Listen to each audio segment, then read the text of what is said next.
Welcome back to Hicktown Homestead. My name's Bethany. These are my chickens. Hi guys. The pretty one right here in the corner that you might not be able to see as much is Saturday. The tall guy showing off is Wednesday. And then Holiday is somewhere in the mix. If you've ever seen any of my videos or you ever decide to watch them, Holiday doesn't necessarily know that she's a chicken. She thinks she's a pet. And I never expected that. I can give them their favorite treats and she'll always come sit on my lap. So if you haven't looked at any of those, maybe you could. But that's not why I'm here. I'm here to make a part 2 of another video that I made, and I will link that in the bottom of this one when I upload it to YouTube. And I called that one We Were Hopeless Part 1. So I guess this is We Were Hopeless Part 2. And it's been a few days since I did that one, and I didn't know the order that I would do them in. I didn't know how many videos there were going to be. I still don't really. But I've been thinking about recording this, and the more I think about it, the less I want to do it. So I have a feeling I'm probably supposed to go ahead and do that sooner rather than later. The reason I titled that other video, We Were Hopeless, is because the story is about my husband and I. My husband Chad and I got married in 2003 in a very romantic scenario, although it was kind of rushed in a way. It was very weird. We already had plans to be married. I'd purchased a dress. We were going to get married at our church. I was even preparing a song because I sang in our wedding. Our second wedding. Yeah, you weren't there for that. There's Holiday. She's got the gold around her neck. Hey, Holiday. Hi, baby girl. Hello. Hello. Hi. And Wednesday is very jealous of my affection toward her. He could get just as much affection. I'm an equal opportunity petter, but he just doesn't trust me, I guess. He just likes to yell at me. That's okay. So anyway, like I said, we were planning to get married 2003, and then one day he called me, and I was at work, and he told me that he was going to go with his sisters to Florida for a family reunion. And I immediately thought, oh my goodness, all the times as a kid I went to Florida on vacation, I thought how neat it would be to live here and to not have to leave and go home. And now I find out that my soon-to-be husband has family who actually lives there. I was impressed. And I was feeling a little left out syndrome. I've seen this happen to other people in their videos. They start talking and the roosters feel like they need to interject, and apparently it's true. They just don't like to be left out of the conversation. But anyway, so when he told me he was going, I asked him when, and I made arrangements rather quickly to go with him because I wanted to go. I didn't want to miss out. I wanted to meet his family.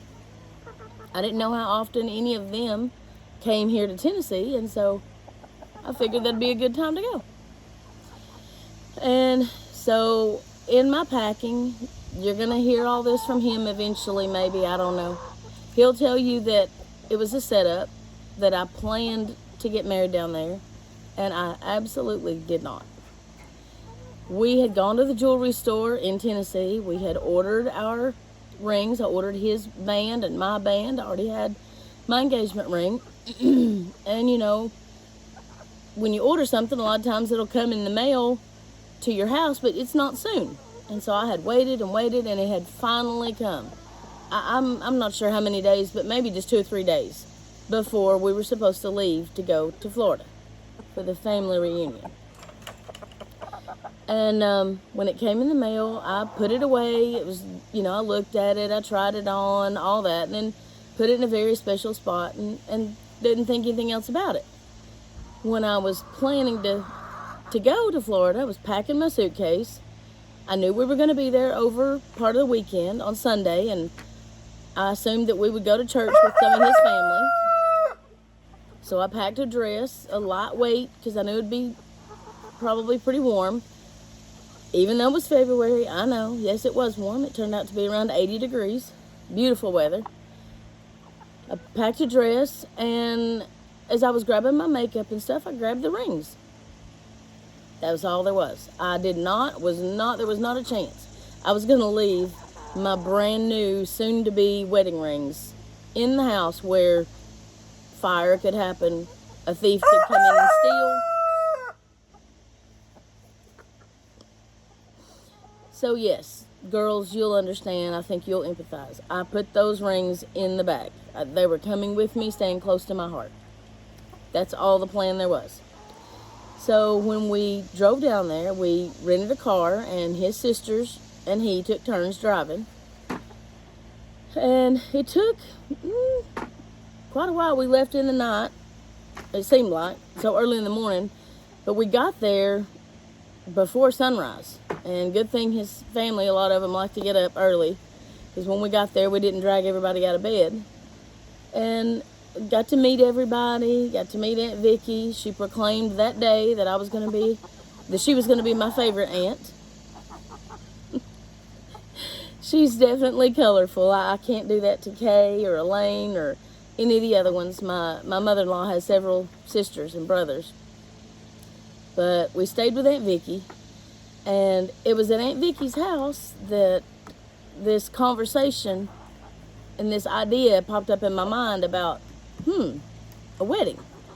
Now let me back up and tell you that on the drive down there, it's a long drive, hours and hours. There were many conversations that took place. And I remember Kim and Pam talking about their sister, or their Aunt Carolyn. And Aunt Carolyn was a notary republic. Why that came up in conversation, I don't know. But I don't know what made me ask. I said, well, what does a notary republic do? I mean, that's just funny that this very shy lady wanted to do that. You get to stamp things for people. I mean, woo, I didn't see the excitement in that. If any of you are notary republics, trust me, I have the greatest respect for you, especially now. But one of them said was, well, they can do this and that, and they're even licensed in some states to marry people. I thought, oh, well, that's cool. That makes it better than just stamp and go. I'm going to pay for this every year, and I get to stamp, and there you go. So when we got to Florida, and we had spent several hours talking to his family, and had taken a tour of their home, of Aunt Vicky's home, and eating oranges right off the tree. Oh, they weren't oranges. They were tangelos. Tangerine orange mix. Oh, my goodness. Chad had told me that if I'd never eaten an orange straight off a tree, I'd really miss something. He was right. We peeled those tangelos in the backyard and stood there and ate them with the juice dripping off into the grass. Best fruit I've ever eaten in my life. But later on that afternoon, more family had come over to see us and all that, and she lived in a large double wide, and there was a couch on one side, and there was a couch on the other side, facing each other. And at the end of the room, there was a big screen TV. And people were talking, the TV was playing, and for whatever reason, I wasn't sitting with Chad. He was sitting beside his daddy. And I was sitting across from him. And it's... Really? I don't know what it is you need, but you're just going to have to wait a minute. Hi, Holiday. You going for a swim? Jump in. Jump in.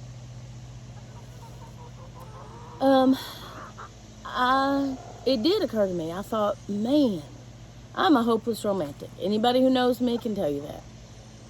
We could actually get married down here because we wouldn't have to arrange for a pastor.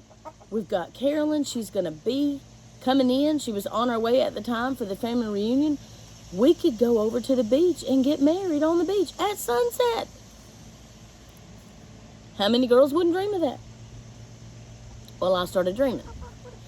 And I don't dream on things long. I'm not a planner. I'm not a shopper. I don't go in and compare prices and compare. Get it done. In and out. That's what I want. And I guess I'm that way about more things than shopping. This camera being kind of wonky is driving me crazy. I'm going to try to tilt it back just a little bit. That's better. Hopefully not too bad for you all. Where was I? So I looked across the room, and because there was a lot of people talking, the TV was going, it was noisy.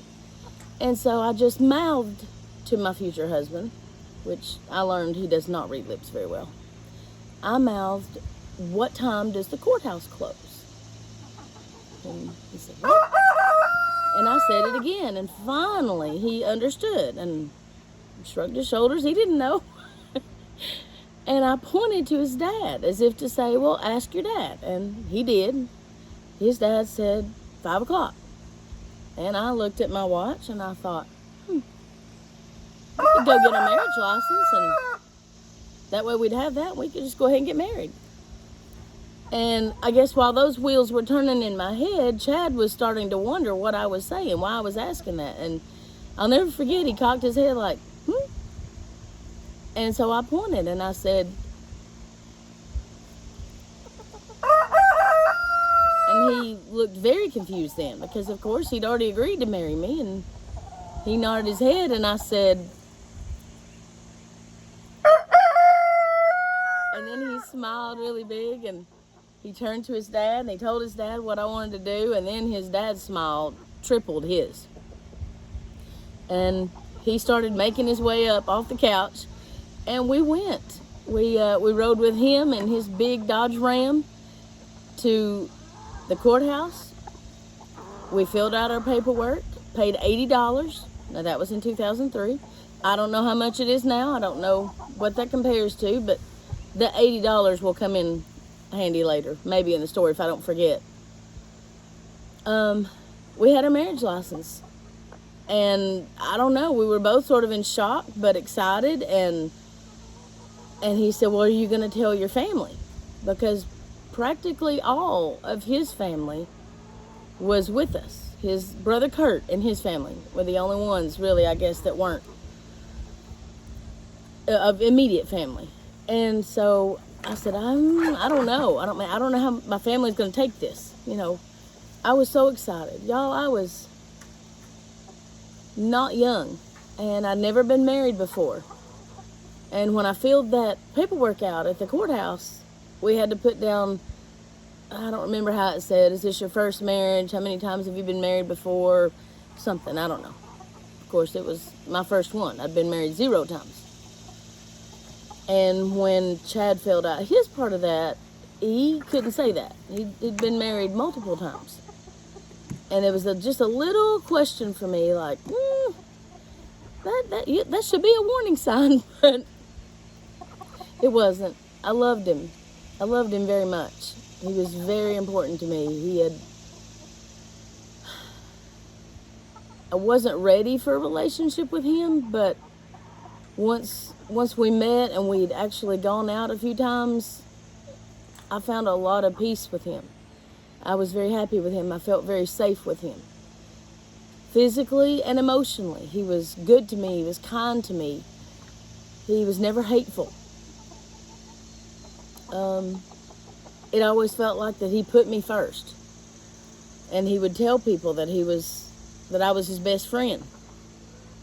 And I believed it. And so I went ahead and, like I said, we got the marriage license. And so later on that night, I decided that maybe I should tell some of my family what was going on. Now, I didn't call my mom, and I know some of you are thinking, how could you not call your mother? Well, and then others of you are saying, I wouldn't have called my mama. Well, I didn't. At the moment, I did not. And I didn't call my Aunt Betty, who was also very much like my mama. They were on equal playing fields. Didn't call her either, for a totally different reason.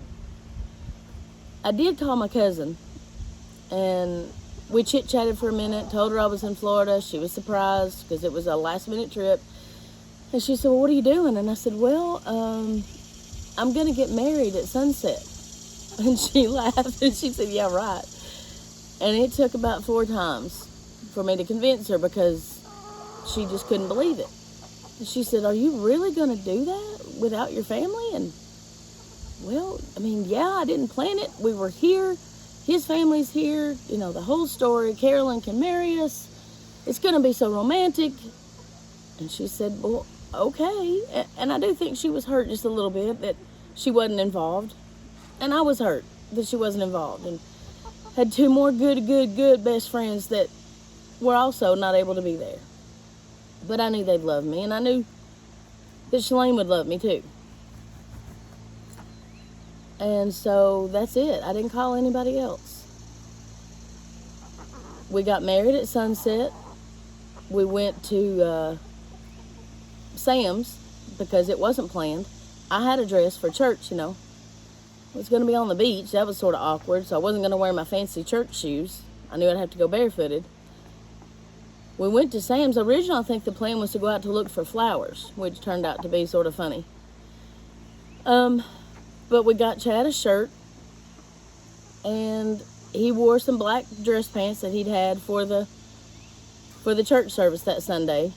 And he went barefooted since I was going to have to go barefooted, and he didn't want sand in his shoes either.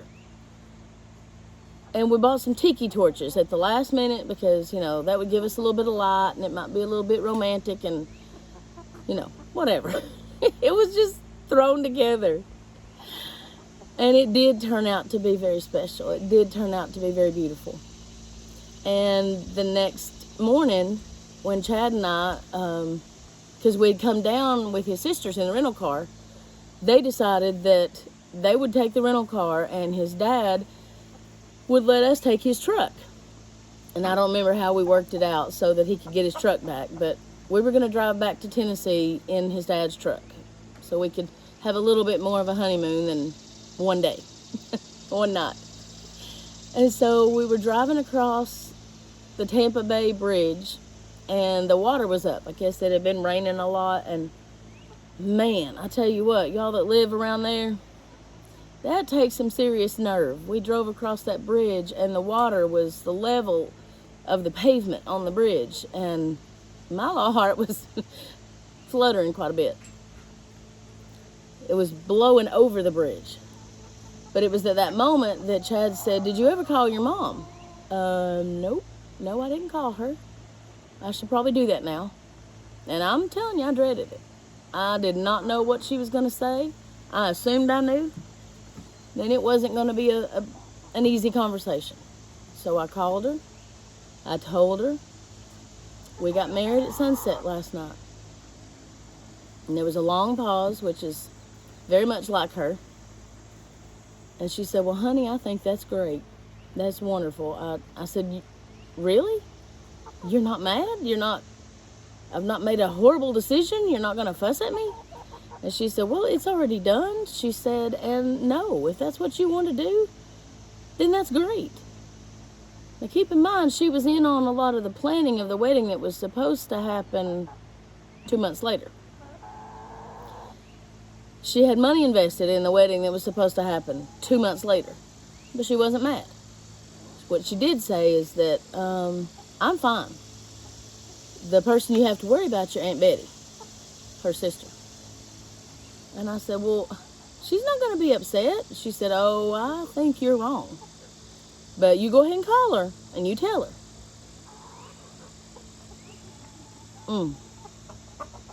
This aunt, this mother aunt of mine, lived her life for me and my brother. I mean, she was the most kind, loving, involved, understanding spitfire of a little woman in high heels that you could ever imagine. And when I called her, I fully expected a different response than what I got. I told her the same thing, almost in the same voice that I told my mom. And I don't remember what she said because I think I blocked it out. It would have never been ugly. She would have never cursed, but she was very angry. And here's why. My aunt, despite her physical limitations at that time, moving around, walking, things like that were starting to be really, really hard for her. And that's the main reason I didn't call her, because if I had called her ahead of time, when I called my cousin and told her, she would have been there for that wedding. We might have had to postpone it like a few hours in order for her to get there, but she would have been there. And my Uncle Doyle would have brought her. But I knew how hard that was going to be on her physically, and I just couldn't do that. Well, she was ticked. She would have come. She knew that I knew she would have come, and she felt completely betrayed and left out, because as much as she loved us, to be left out of a moment like that was just, in her words, that's the worst thing you could have ever done to me. Because she loved Chad. And so, anyway, we came home. Life goes on. And on April 19th, following that February, we got married again. In the church, with the plans that had already been set in place, had my dress on, sang my song. I sang the prayer with my former piano teacher. He did the man's part. And I don't have a video of that, and I will always, always, always regret that. I had all kinds of beautiful pictures, but no video, so I guess that's just a moment we'll have to keep in our hearts. But needless to say, after we actually got married on the beach, in between then and the wedding, I got sick. This is not unusual. During the spring and the fall, I just have a lot of allergies. I've always had trouble. And it was getting pretty bad. And I was rehearsing for this song. I wanted it to be right. I wanted it to sound right. And couldn't stop coughing. My throat was scratchy. It was terrible. And so I went to the doctor and got antibiotics. And it was so bad that I ended up having to go back and get a second round of antibiotics. And so then when we went after our second marriage in the church by our preacher, my mom sent us on a little honeymoon getaway in Virginia to a beautiful old Civil War era home called the Davis Bourne House. And we stayed there, and it was right after that trip that I found out I was pregnant. And when Chad and I went to my mom after we found out, of course, she's the first person I wanted to tell. And not Aunt Betty. She was the last person I wanted to tell I was pregnant. That's a whole different story. But we went in and I said, Mom, I just don't understand. How in the world could this have happened? And my mother, who just tells you like it is, said, honey, I think I've gone over that already. Mom, that's not what I'm talking about. I mean, but turns out that birth control and 2 rounds of antibiotics back to back don't mix well. That reduces that coverage quite a bit. And that was also another part of God's plan, because that little boy who came along 9 months later, oh my goodness, I would have probably never had him had it been on my own, because I had decided I didn't want children. I taught school, and I loved kids, but I wanted to be able to separate myself from that and my home life. And I figured that if I did have kids, I wanted to be married for at least a couple of years. So my husband and I could have time to really spend together before, bringing children into the situation. And I wasn't young when I got married. I was not young. I was 28 years old. And I probably would have never had a baby outside of God saying, ma'am, he's coming, get ready. So that's where he comes into play. I realized this video was going on almost 25 minutes, and as much as I would like to go on, I don't know. I mean, I don't know if it's too long. But I wanted you to understand the reason I went back and told you all this instead of just jumping to the meat of the worst problem is because I wanted you to understand, number one, I didn't get married on a whim. Chad and I dated for months and months and months. We had a wedding planned, and then we got married, you know, kind of spur of the moment there at the beach because it just happened to work out. But he was never, ever supposed to be my first marriage. He was going to be my only marriage. He will only be. He will be my only marriage ever. And I just could not imagine, at the time that our life fell apart, I could not imagine that that was happening to me. I don't know.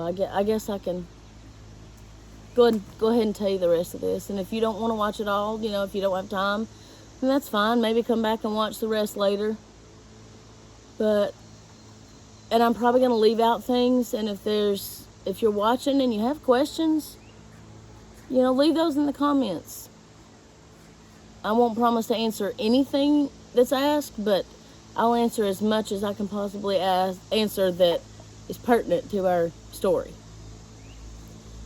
So that was February 2003, February and April 2003.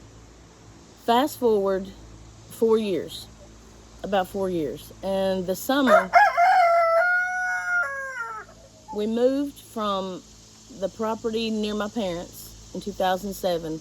We moved to town and bought a house, a beautiful old house that was built in 1895, I think the first deed was. No, you didn't live there either. You don't have anything to say about that house. And it had wraparound porches, had 2 stories. The upstairs we'd pretty much painted and given to Caleb and Chad's daughter Brandlin, who would visit us about every other weekend. And it was a beautiful, beautiful home. Even though it was in town, it was on an acre and a tenth of land, and it was all fenced in, and it felt sort of like a park. At one time, there was a neighbor who had a rooster. Beautiful rooster. I don't know what happened to him. But we lived there very happy. Now, I do have to say, and I haven't said this at all, that before Chad and I got married, he worked in Knoxville. And that was about an hour's drive from where we live, 45 minutes, and give or take. And he would have to leave quite a bit early because if there was problems on the road, his company didn't care. You had so many times to be late and then you were fired. And so he always told me, I have to leave by so-and-so time so I can make sure that I'm there and not miss out on work. As I was used to that. It had gone on our whole marriage. But what that translated to was when he worked 12 hours a day and he left really early to get there on time, and then the drive that it took him to get back, over those first 4 years, we found ourselves not spending a lot of time together. And that was hard. It was hard. I mean, we didn't have fights about it or anything. It was just, at least for me, I missed him. I loved him. I never got tired of being around him. I would hear people say, I got rid of my husband for the day. I didn't feel that way. I never have. I love having him around, and I missed him very, very much. Well, one night, I don't remember if he had worked, or I don't know. It might have been a day off. He came home, and again, I said we lived on the same property as my family, my parents, my mother. He came home, and he got out of the car, and I was on the porch, and I looked at him, and I knew immediately that something was very, very wrong. He was not acting like himself at all. He was not moving like himself. And it took me a couple of seconds, and I thought, has he been drinking? To my knowledge, he'd never drank. In all of our, we didn't drink together. He didn't drink separately. He didn't have a beer before a ball game. Nothing. But I'd seen drunk people enough to recognize it. And I said basically that. I said, have you been drinking? And I don't remember what he said. But what I remember was his tone. He was a smart aleck. And he had a sort of reaction. The first thing I thought is, oh my goodness. If my mama comes down here, she will never let this go. I will never have any peace. She will try to run him out of the state, out of the country. It was a fear, a real, anybody who knows her knows it was a real fear. I just wanted to get him somewhere where I could close the door and he could sleep it off or whatever. I don't remember any more of the conversation. I just remember I was shocked and concerned because I thought, what in the world, did he get fired? You know, did he go get drunk because he's afraid to tell me this? He was not a nice drunk. He was not a funny drunk. He was a mean drunk. He was a sarcastic, offensive. He would go on the offensive. He would try to hurt you, you know, with words. Never tried to hurt me physically, ever. But so we got past that, and about 6 months later, I don't remember the case, it happened again. Now, I honestly can't tell you if when it happened again, if it was the big time or not. But there was a time when I was at work and I got a phone call. And it was some nurse at the hospital in the neighboring town. And she said, I just want to tell you your husband is okay, but he's at this certain hospital and you need to come get him. Well, first of all, thank you, hospital staff, for telling me, first of all, that he was okay. But they didn't tell me any more. Now I know why.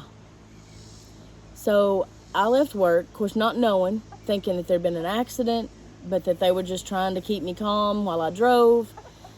Everybody that I worked with was very concerned, shocked, you know, oh gosh, yeah, we'll take care of your classes, you go ahead. I drove down there as close to the speed limit as I could, Lord forgive me. And when I got there, I was ushered to the back to one of the bays, and I said, I'm here for Chad Fields. And the lady kind of looked at me like, yeah, okay, come on, he's back here. I thought that was sort of odd. You know, a family member comes in to somebody who's needing emergency care. Why would you be so callous and almost annoyed? And when I got back there, she opened the curtain and there he laid, fully clothed, no tubes, no wires, no blood, all the stuff I expected to see. He was just laying there, sort of with his mouth open, his arm was hanging off the bed. And I looked at her, and she was gone. And I thought, what in the world? And in the back of my mind, there was just this little thought of, oh my goodness. But I didn't want to see that. So I picked up his chart. And I saw the letters BAL, blood alcohol level.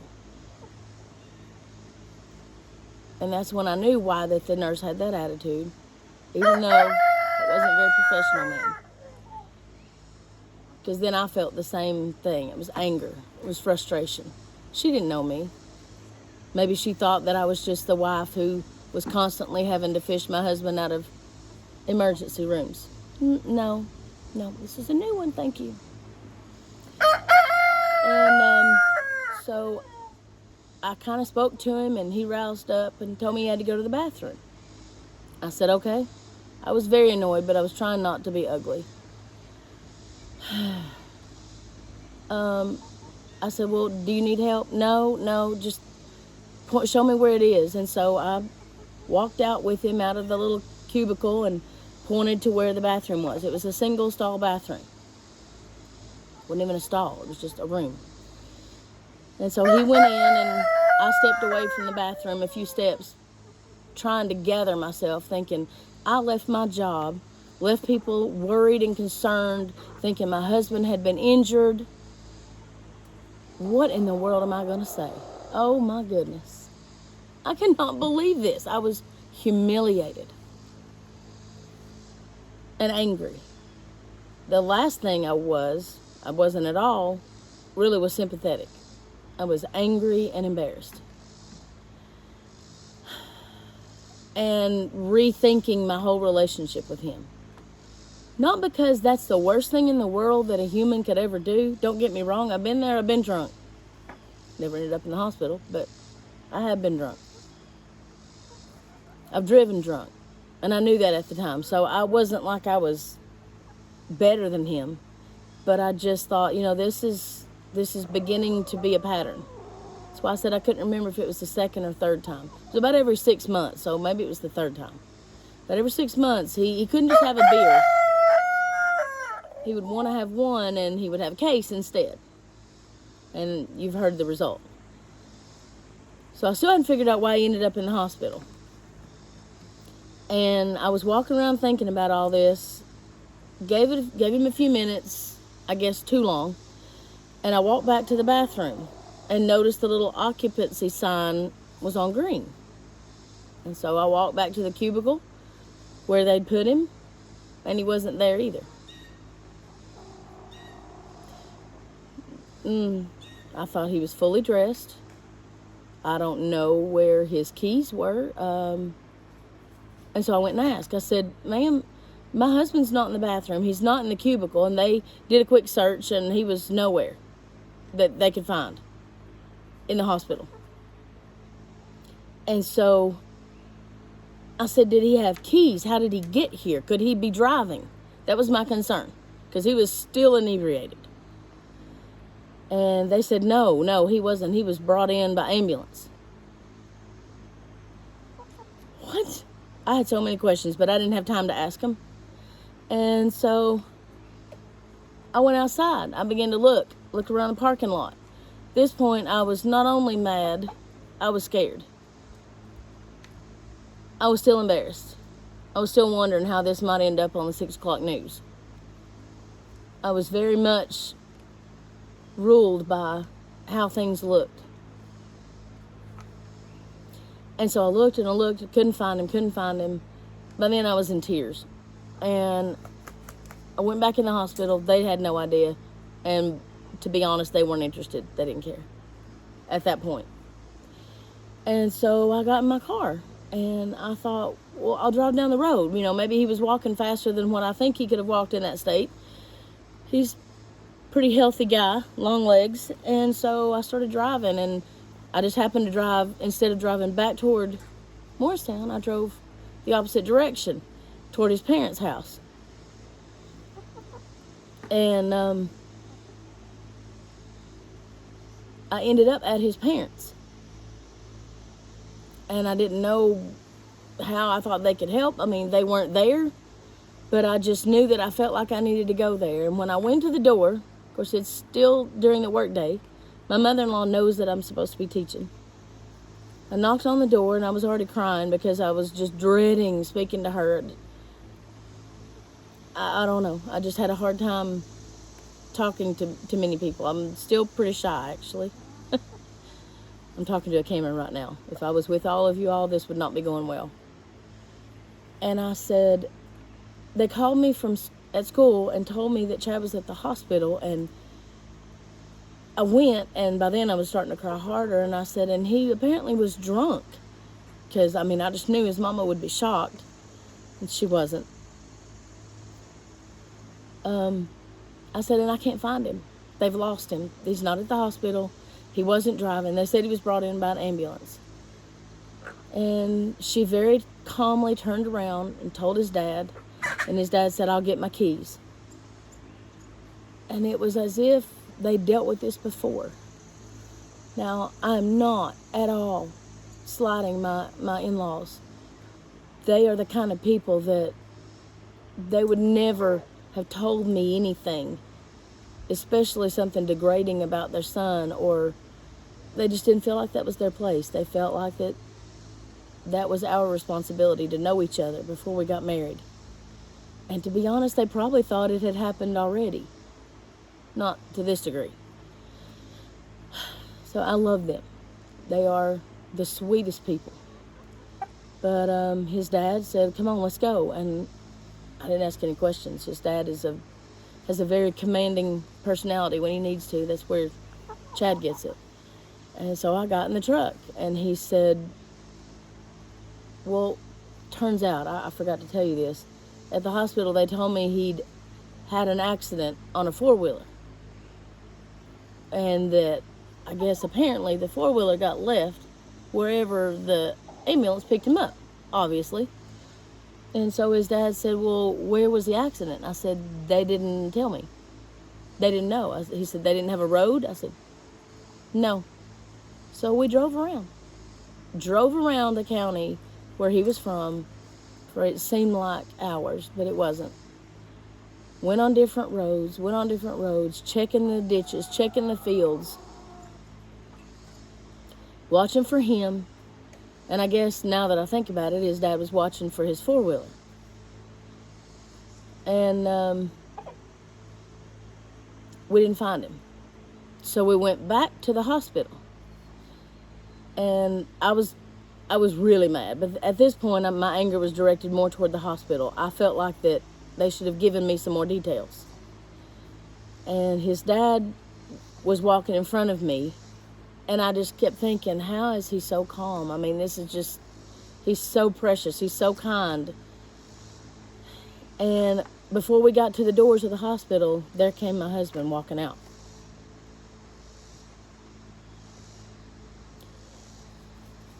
And his dad got him by the arm, said something to him really quiet.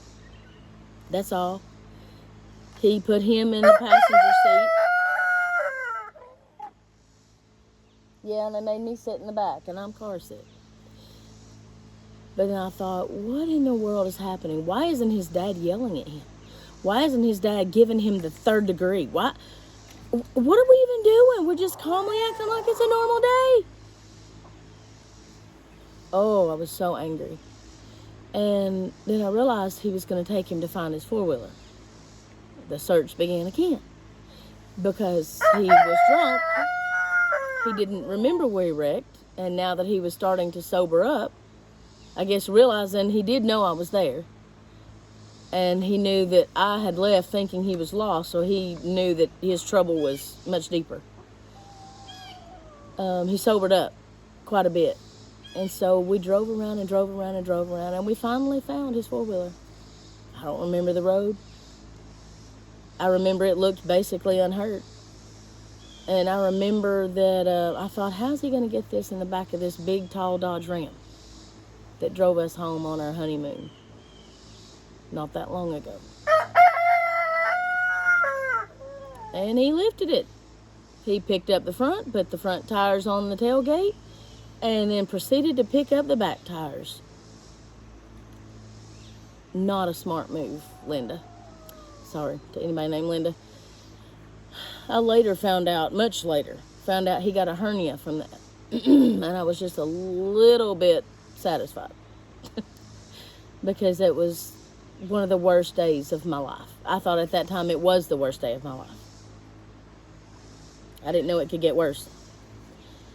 So there, at that moment, that's when I realized that there were some issues in our marriage that I had not dealt with properly and that were probably going to need to be dealt with. But since it only happened so occasionally, and it would only be the one day, about every 6 months, I just shoved it to the back of my mind. I figured out of sight, out of mind, it would be okay. I didn't pray about it. I didn't really talk to him about it because I was afraid that it would cause an argument, and I didn't want to argue. That was the last thing I wanted for our marriage, was to be a screaming, arguing, cussing, disrespectful relationship, and it had not been. And so I just didn't say anything. That wasn't right either.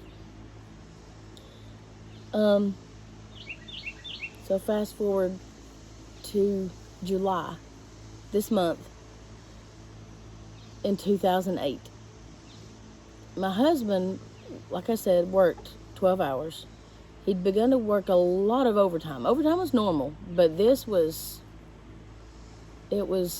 insane the amount of hours he was working. 96 hours a week was an average. Yeah, I didn't see him, pretty much.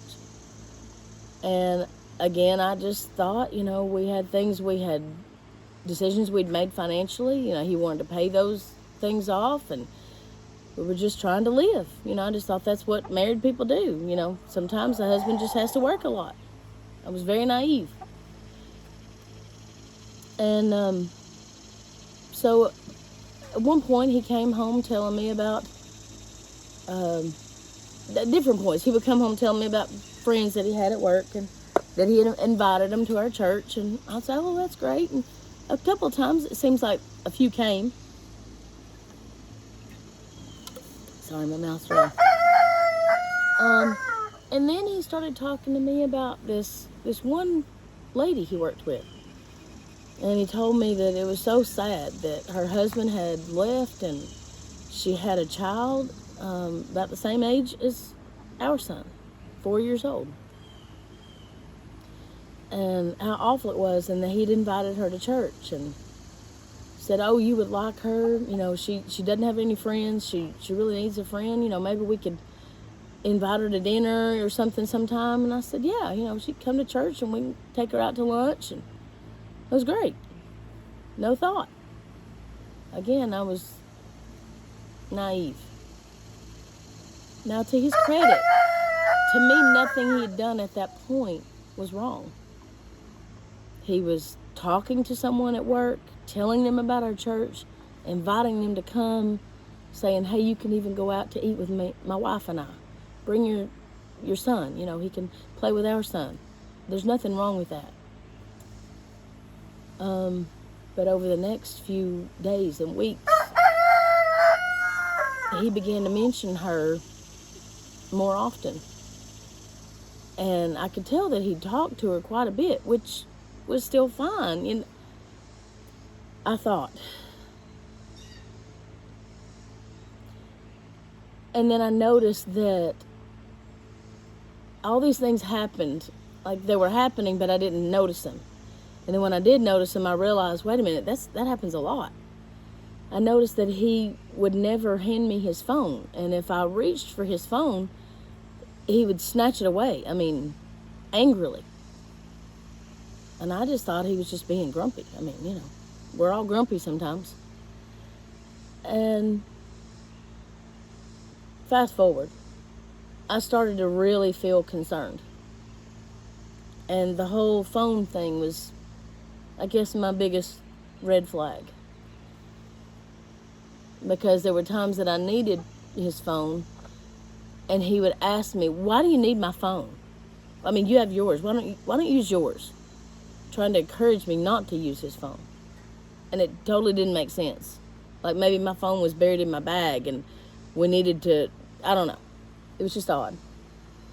And so on a hunch, whatever you want to call it, on a whisper from Jesus, I guess, you need to dive deeper. I went to Verizon and I got a copy of the phone records for the last, I don't remember, month, 2 months, I don't know. And I didn't know her phone number at all. Yeah, I saw a lot of numbers on there, and then there was a particular number that I noticed popped up quite often, multiple times a day. Sometimes it would be for 2 or 3 minutes, and sometimes it would be for 20 or 30 minutes. And I knew then there was a problem. I knew how much he worked. I knew what time he had to leave.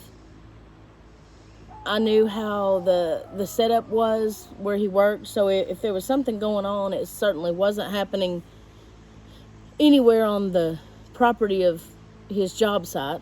And again, I didn't believe that he was having an affair. An actual flat-out affair.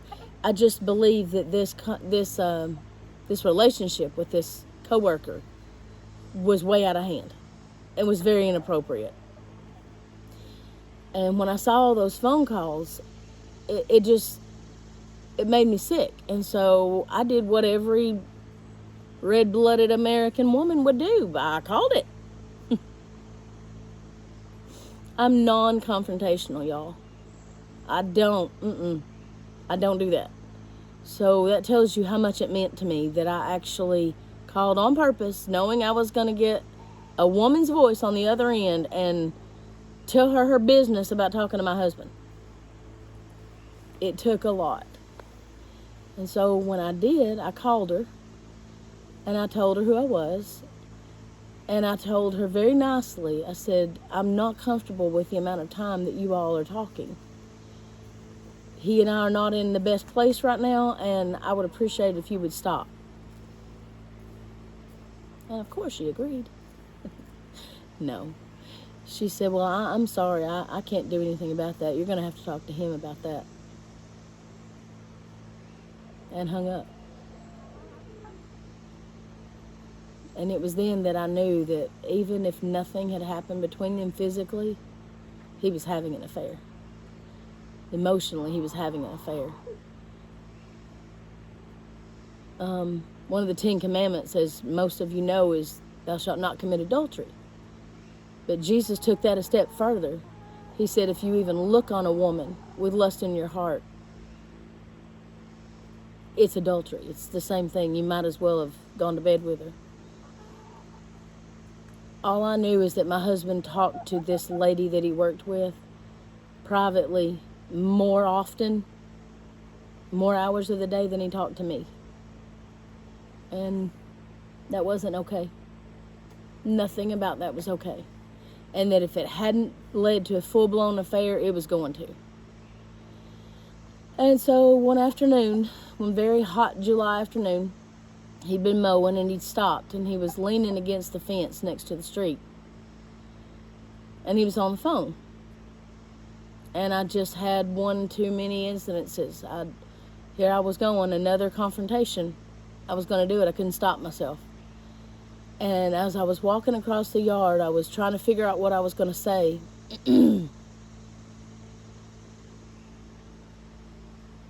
And I didn't know that he was drunk again. That's why he was leaning on the fence. He wasn't standing at the fence.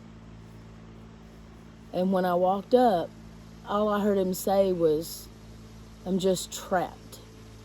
I feel trapped. And I don't know if I cleared my throat, if I made a noise, if he heard a stick break, I don't know. But he turned around and he looked at me like, why are you standing here? I don't know, I live here. And I said, if this doesn't stop, we're going to be over. And he didn't miss a beat. He looked at me and he said, we're already over. And my heart stopped. My breathing stopped. I felt like my heart stopped. And I just stood there and stared, which I'm sure annoyed him in his drunk, adulterous state. And he turned around, turned his back to me, and started talking again. And it seems like he said, I've got to go. She's walked up or something. And I don't remember anything that was said after that. Mentally, I was checking out. I remember I walked / ran back to the house. I went into our bedroom.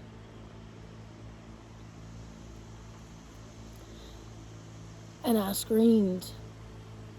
I screamed out. I cried. And then I couldn't breathe again. And I screamed and I couldn't breathe again. And I grabbed my phone and I called the first person that I knew to call was his sister. His older sister, Kim. And when she answered, I feel bad now for what I did, but I couldn't help it. She couldn't understand what I was saying because I was screaming. I was crying so much. I don't even know exactly what I told her, but eventually She said, you're going to have to calm down so I can hear what you're saying. Are you okay? Have you been hurt? Is Chad is okay? Is Caleb okay? And I said, no, Chad's not okay. At some point, I know I said that. And I said, he's having an affair. And she started to cry. And she kept telling me how sorry she was. And she said, Bethany, I want you to go to your Bible. I want you to start reading. She said, give me just a minute, okay? And I'm going to call you right back. And I thought, okay. I mean, it's kind of an important moment, but, you know. I was so spoiled. And so she hung up. And I went to my Bible and I thought, well, you didn't tell me what verse. You didn't tell me what chapter, what book. What am I supposed to read? And I opened it and I thought, why do I not know what to read? I'm in church every week. I sing in the choir. Why do I not know where to go? This is God's word. He says it's his living word. It is his living word. And so it opened to Psalms. And I started reading there. I was decoding words. Let me say that in teacher speak. I was decoding words. It means I was just sounding out the words. I wasn't interpreting any of it. I was just sobbing and rocking back and forth and sobbing. And in about 10 minutes, I think, maybe, or less, she called me back. And she had an arsenal, looking back, an arsenal of verses for me to go to. And her voice was much calmer, and she said, I'm sorry that I hung up. She said, I know that was hard. She said, but I needed a minute. This is so hard for me because her brother was her little brother. He was the unexpected baby in their family. He was like her little baby doll. And she was broken, not just for me, but for him. Because she knew a whole lot of things that I didn't know. And she knew how much he loved me. She knew how much I loved him. She was there when we actually got married on the beach that night. And so I began reading. I would read everything she would tell me to read. And I went over to see her the next day, and she gave me this little book. It was yellow, and some of you all may have seen it. I don't remember the author's name. But it was just almost like a little pamphlet booklet. It was just about this big, and it was how to pray effectively for the lost, or praying effectively for the lost. And she gave me that book, and she said, you should read this. Well, I just put it down. I thought, okay, I'm sure that's good, but I just need to read more of the Bible. I just need to read more of the Word. I need Jesus' words, not somebody else's. Which is never a bad thing. But,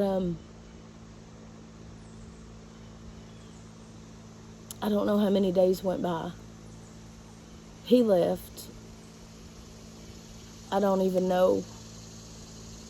I mean, I'm assuming he went to stay at that lady's house. But I don't remember him being there. And I tried to stay gone the first few days as much as possible. Thankfully, when all that happened, I know some of you are thinking, where was your son? You know, how did he take all this? Thankfully, he was with my Aunt Betty and her husband, Doyle. And he didn't know any of that. And I don't remember the details of when I told her, when I told them. And I don't remember exactly what I told Caleb. There's so much here. And I'm looking at an hour. I guess I'm going to stop at this point. This will be part 2 of We Were Hopeless. And I'll pick back up after this.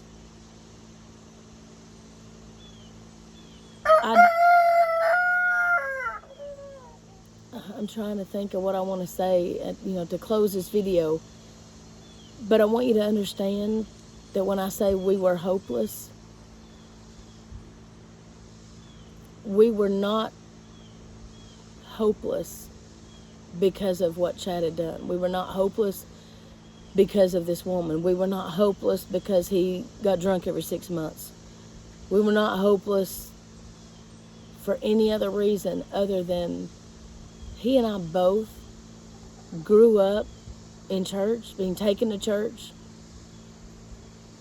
saying the prayer of salvation, me personally being baptized in, I don't know, at least 7 baptismals in Hamlin County, because I kept trying to do it over and over. But both of us were hopelessly lost. Thinking, believing with our heart, our whole heart, that we were saved. We weren't perfect, but we were saved. But it was through this situation that God was about to show me I wasn't saved. I didn't know him. I didn't have a relationship with him. I checked that off every Sunday. Oh, yep, went to church. Showed up. Oh, we even went back Sunday night. Oh, we went Wednesday. We are doing good. We warmed those pews 3 times a week, pretty regularly. We were hopeless. So, I won't wait as long to do the next part of this, because I know that drives me crazy when I've heard part of a story and I want to hear the ending. But it's not going to be today. I love you all.